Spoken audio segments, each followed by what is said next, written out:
Bismillahirrahmanirrahim. Assalamualaikum warahmatullahi wabarakatuh. Rabbi syrah li sadri wa yassir li amri wahlul uqdatam min lisani yafqahu qawli.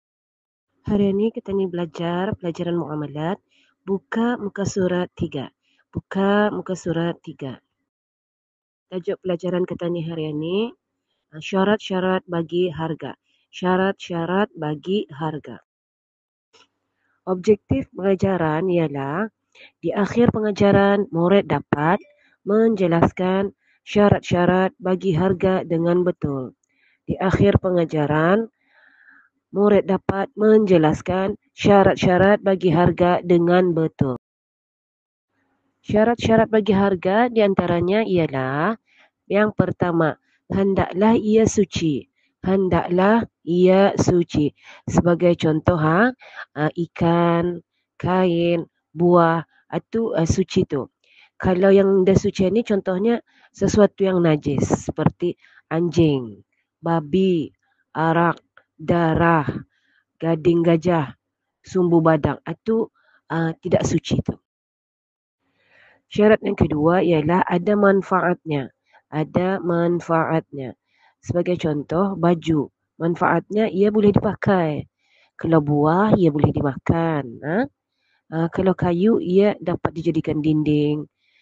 Kalau kereta, ia sebagai kenderaan kita ni untuk berjalan. Kalau yang ada manfaatan ni sepertinya, kalau kan tahu, ialah binatang melata di bumi. Sebagai contoh, ular, kalajengking, itu ada manfaat tu kalau kan dijual beli. Yang ketiga, dapat diserahkan. Syarat bagi harga yang ketiga, dapat diserahkan. Benda tu nyata, nampak, dan kedua-dua penjual dan pembeli dapat menyerahkan. Benda tu nampak kita ni lihat. Bukannya barang itu belum ada, tapi sudah kan dibuat jual beli. Itu yang dia dapat tu. Syarat yang keempat ialah ada di dalam milik dan kekuasaan pembeli.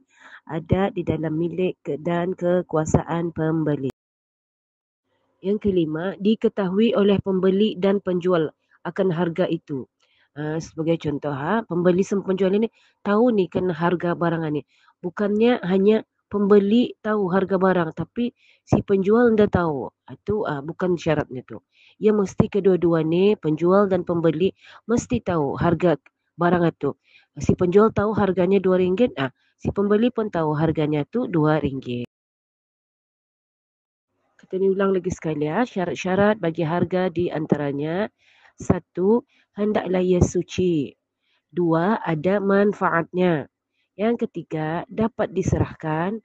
Yang keempat, ada di dalam milik dan kekuasaan pembeli.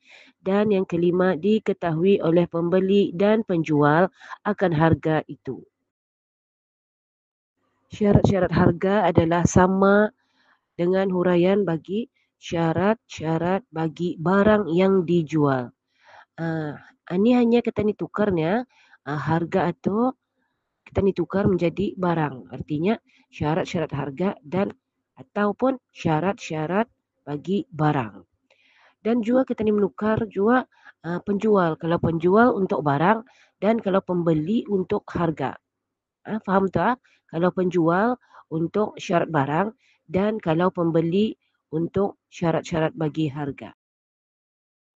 Alhamdulillah, setakat ini saja pelajaran kita ni untuk hari ini. Cikgu harap semua murid dapat memahami serba sedikit pelajaran syarat-syarat bagi harga.